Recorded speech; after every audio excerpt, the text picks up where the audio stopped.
Réinventer l'éducation. Learning World, en association avec WISE, une initiative de Qatar Foundation. Qui devrait financer l'enseignement supérieur en Europe? Cette question génère des inquiétudes croissantes et des réponses controversées. Avec la crise économique mondiale, l'augmentation de la demande et le manque de fonds, le financement public ne suffit plus. Pour résoudre ce problème, certains gouvernements optent pour des réformes financières qui font assumer une partie du fardeau aux étudiants eux-mêmes.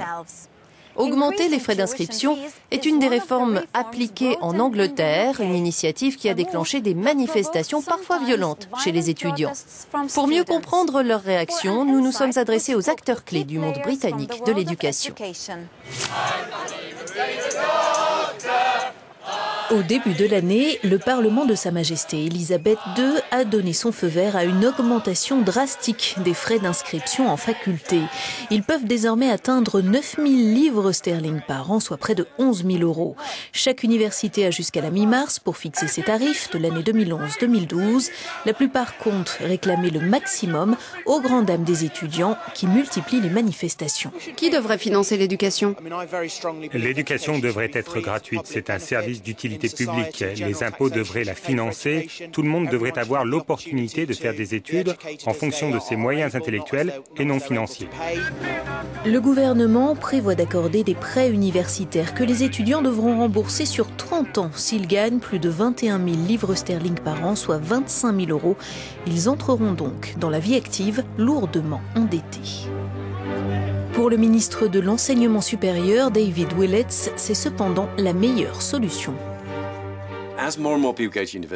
Alors que de plus en plus de jeunes vont à l'université, la question devient comment financer cette évolution?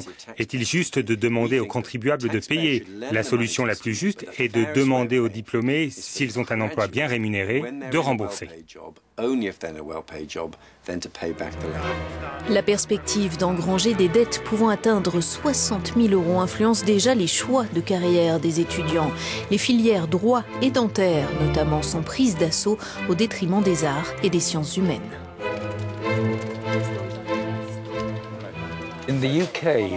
En Grande-Bretagne, les mesures qui sont introduites aujourd'hui vont faire de nos universités les universités publiques les plus chères du monde occidental.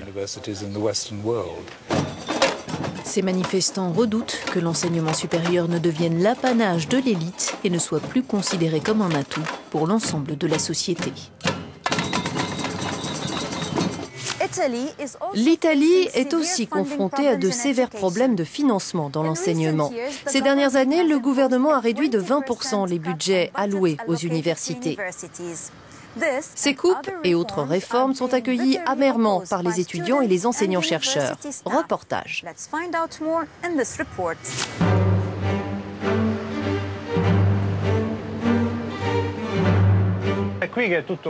C'est ici que tout a commencé, lorsque nous sommes montés sur le toit et que nous avons cherché à rehausser le centre de gravité de l'université italienne pour qu'elle retrouve son ancien niveau, plus haut.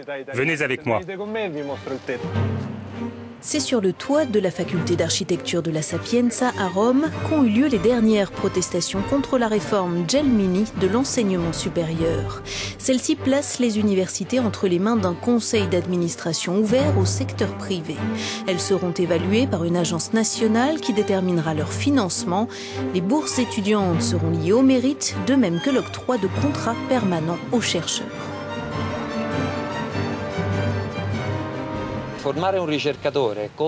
Former un chercheur coûte aujourd'hui autour de 100, 150, 250 000 €. Et s'il part à l'étranger, tout ce qu'il produit pendant sa carrière, qui équivaut à 5 ou 10 fois le montant dépensé, va dans les poches d'autres pays. Et cette loi amplifie le risque d'une fuite des cerveaux.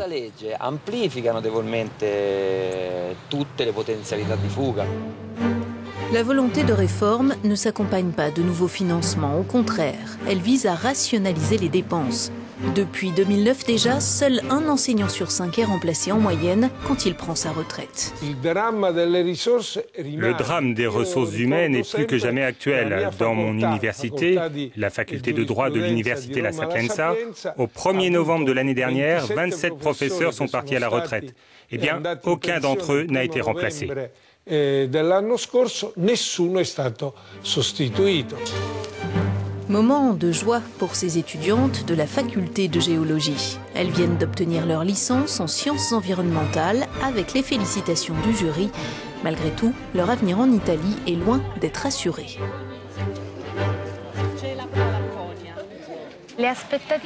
Malheureusement, nos perspectives sont un peu limitées, au moins pour le moment. Donc je pense qu'on sera obligé de faire un master à l'étranger après notre maîtrise, ça c'est sûr.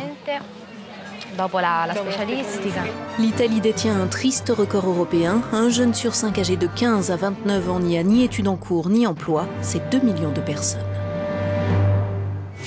Tandis que certains pays européens coupent leur budget et augmentent les frais d'inscription, l'Allemagne continue à financer substantiellement ses universités. Le succès de l'économie allemande repose lourdement sur la qualité des sciences et de la recherche nationale. Le pays ne peut pas se permettre d'être à la traîne par rapport à ses concurrents, comme le montre ce reportage à l'université d'Heidelberg. L'université d'Heidelberg est la plus vieille d'Allemagne. Elle souffle cette année ses 625 bougies. Le recrutement s'y fait au mérite car les étudiants allemands bénéficient de bourses généreuses et du fameux BAföG, un prêt de l'État à 0% qu'ils rembourseront une fois dans la vie active. Les frais d'inscription s'élèvent à 500 € par semestre, parmi les plus bas d'Europe. Se loger reste la plus grosse dépense.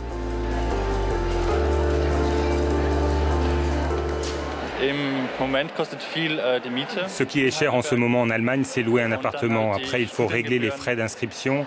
Toutes ces dépenses nous trouent les poches.